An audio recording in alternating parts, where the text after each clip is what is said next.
DMTV, bilile kamalo bana ebele.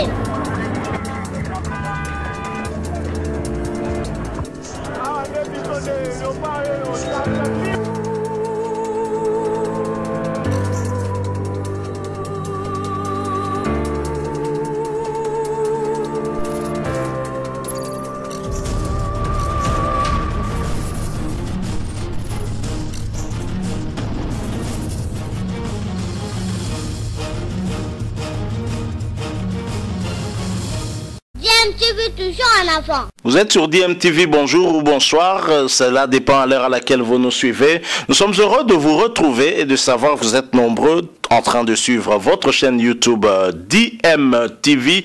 DMTV qui vous propose bien entendu l'actualité, mais nous vous proposons également des analyses et des réflexions sur des sujets d'actualité, des faits sociaux ou tout simplement des réalités que nous observons ici chez nous en République démocratique du Congo. Et ces réalités ne manquent pas ici. L'actualité en République démocratique du Congo est très dominée par la politique. Vous le savez, avec l'avènement de l'Union sacrée pour la nation initiée par le chef de l'État Félix-Antoine Tshisekedi et tout ce qui va avec, notamment à l'Assemblée nationale, vous le savez, le bureau Odage est aussi attaqué par une pétition, pétition en tout cas initiée par un membre du FCC. Il s'agit bien de l'honorable député Joseph Koko-Nyangi, ministre honoraire à l'urbanisme et habitat, qui a été remplacé par Pius Mwabilou, devenu du côté de l'Union sacrée pour la nation.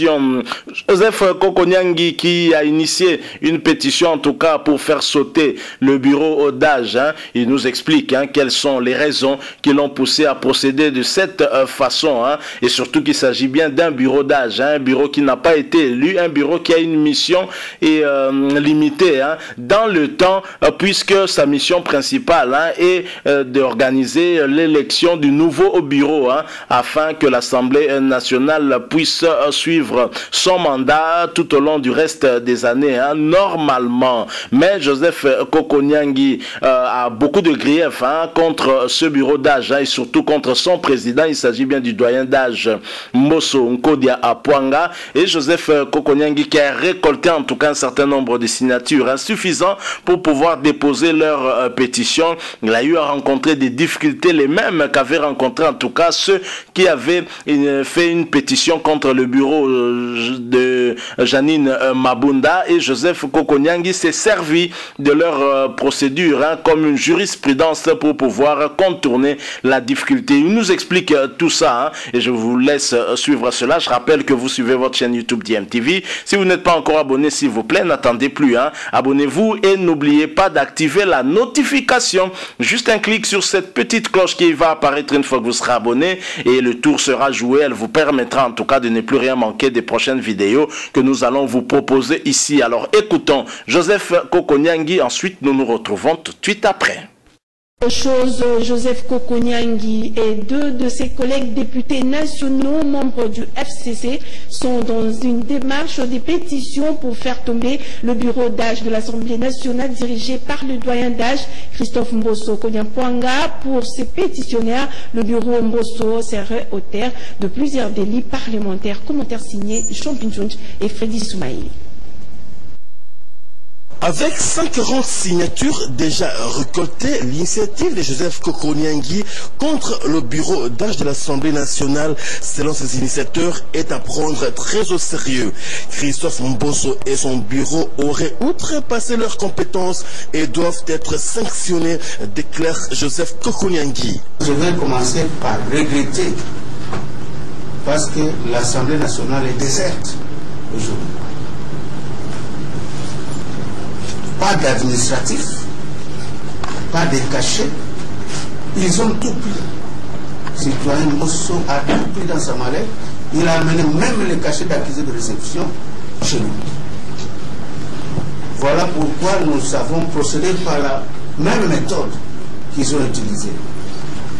Le signe de la justice. La justice. C'est ça qu'ils ont utilisé contre Mabunda. Nous avons été à la justice parce que nous sommes dans un état de droit. Lucie a répondu et il a réquisitionné notre demande. Le Front commun pour les Congo qui soutient la démarche de Kokonyangi et compagnie en appelle au bon sens des élus nationaux pour faire respecter les us et principes parlementaires. C'est le bureau de l'Assemblée nationale. Les bureaux de l'Assemblée nationale. Mbosso gère les bureaux de l'Assemblée nationale. Et donc, il pose des actes comme posé Mabunda, comme posé Minapo, comme posé Bocha, comme posé Kamere. Les mêmes actes. Moi, si je vais sortir ici, même si je suis malade, c'est Mbosso qui va me refuser ou me donner l'autorisation. Si je vais avoir un peu d'argent, tout ça, c'est Mbosso.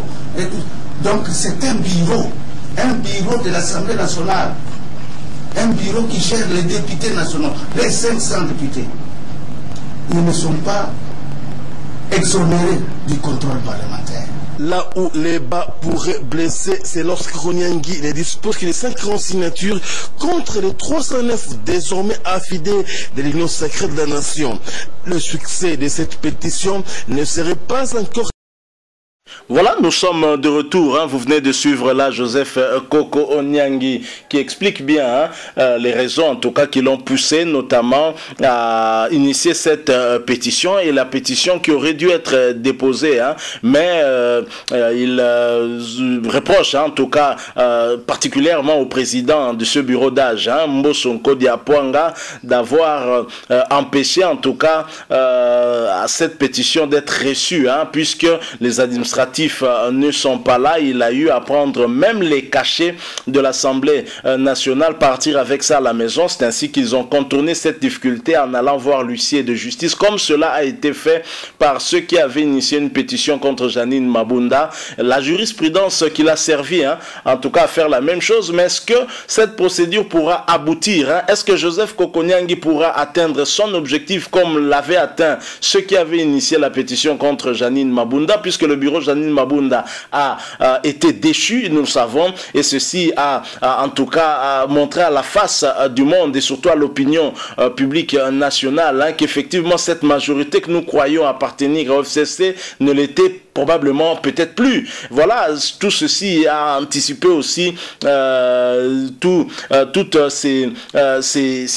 ces départs, j'allais dire, du FCC, des personnalités politiques qui rejoignent en tout cas l'Union sacrée pour la nation de Félix Antoine Tshisekedi et Tshilombo. Est-ce que cette démarche de Kokonyangi va aboutir? Ce n'est pas en tout cas l'avis du député, de l'honorable député honoraire Franck Diongo. Franck Diongo qui a réagi par rapport à cette pétition initiée par Kokonyangi et qui estime qu'il s'agit là en tout cas une fois de plus ni plus ni moins des manœuvres dilatoires pour gagner du temps. Et gagner du temps pourquoi? Je propose donc d'écouter également Franck Diongo qui s'est exprimé par rapport à cette situation et qui nous explique pourquoi cette pétition n'aboutira pas comme la première pétition avait abouti pour déchoir Janine Mabunda et tout son bureau. Je rappelle que vous suivez toujours DMTV. Abonnez-vous s'il vous plaît et n'oubliez pas d'activer la notification. Nous nous retrouvons bien entendu tout de suite après. Mouvement lumumbiste progressiste MLP de Franck Diongo, l'initiative de Kokonyangi restait ni plus ni moins qu'une manœuvre dilatoire. Elle n'a aucun soubassement juridique et politique, qu'elle soit soutenue par le FCC ou non. Elle est déjà vouée à l'échec. Franck Diongo a été joint au téléphone par Jean Pinchonji. Suivez. Non, d'abord, comme chercheur en droit parlementaire, cette procédure n'est pas prévue ni dans la continuité du règlement intérieur de l'Assemblée nationale. Premièrement, le bureau d'âge, il y a des éléments qui tiennent. La session extraordinaire ne traite que les matières qui sont inscrites à l'ordre du jour de la convocation de la session. Toute matière, quelle que soit son importance, non programmée dans la session extraordinaire ne sera pas traitée. Donc, ça c'est le premier élément. Deuxième élément, la motion ou la pétition contre les membres du bureau d'âge ne figure dans aucun texte légal. 3. le président Mbosso n'est pas un élu du bureau. Le président élu du bureau, qu'on adresse des pétitions contre eux, ou les membres élus du bureau, on adresse des pétitions contre eux. Il est là placé par rapport à son âge. Donc, Kokonyangi et tous les signataires ne croyaient pas à la démarche. Ils n'ont pas foi à la démarche. Donc, ce sont des éléments dilatoires pour épuiser les 30 jours qu'on n'atteigne pas l'objectif. Donc, ils ne croyaient pas à la démarche. Donc, ce n'est pas une démarche vraie, ce n'est pas une démarche sincère. Du point de vue de l'Assemblée, la pétition ne sera même pas examinée parce que c'est illégal et ce n'est pas prévu dans une procédure parlementaire. Nous sommes de retour, hein. Vous venez de suivre l'honorable Franck Diongo en duplex, hein. En tout cas, il s'est exprimé par rapport à cette situation et donc il nous fait savoir que la démarche de Kokonyangi est illégale, hein. Ça ne se repose sur aucun texte légal, hein. Ni la loi, ni la constitution, encore moins le règlement intérieur de l'Assemblée nationale, hein. Le but ultime pour cette démarche, c'est simplement peut-être gagner du temps et faire montrer en tout cas, disons, à la face du monde, hein, et à l'opinion nationale que le FCC n'est pas à mort et que le FCC est encore là. Mais en tous les cas, Franck Diongo ne voit pas cette procédure aboutir puisque le bureau d'âge n'est pas un bureau qui a été élu, mais un bureau qui a été mis en place par rapport à l'âge. C'est le critère d'âge qui a permis à ce que ce bureau soit mis en place et ce bureau est temporaire, juste pour réaliser une mission bien précise, hein, et donc on ne peut pas faire une pétition contre ce bureau. Donc à vrai dire, si l'on suit bien Franck Diongo, il n'y a pas de texte qui prévoit des mécanismes de déchéance du bureau d'âge. Alors s'il n'y a pas de texte qui permettent en tout cas de déchoir le bureau d'âge, est-ce que la procédure initiée pour un bureau qui a été élu normalement ne pourrait pas s'appliquer à ce bureau d'âge? C'est ce que semble nous faire croire Kokonyangi. Je pense que c'est encore une bataille juridique, hein, sur cette question. Il faudrait que les juristes se mettent peut-être d'accord pour nous expliquer quelle serait la meilleure procédure, parce que Kokonyangi dit qu'effectivement ce bureau d'âge est en train de poser des actes comme tout bureau pose, et il s'agit des comme un bureau définitif peut poser, et par conséquent de même qu'on peut déchoir un bureau définitif, de même aussi ce bureau d'âge peut être déchu, puisque étant un bureau qui pose des actes exactement comme un bureau définitif, hein, normal, qui a été élu. C'est un débat et je crois que c'est aux juristes, hein, de nous donner plus de précision et non se diviser sur la question. Mais en tous les cas, comme disent les Britanniques, wait and see, nous verrons bien quel sera le camp qui va remporter, hein, cette bataille, hein. Est-ce que cette pétition ne sera pas examinée au motif que cette pétition n'a pas de soubassement juridique, ou au contraire cette pétition sera examinée? On verra bien quelle en sera en tout cas la suite. Merci, nous sommes arrivés à la fin. Vous qui nous avez suivis, si vous avez aimé, laissez-nous un like.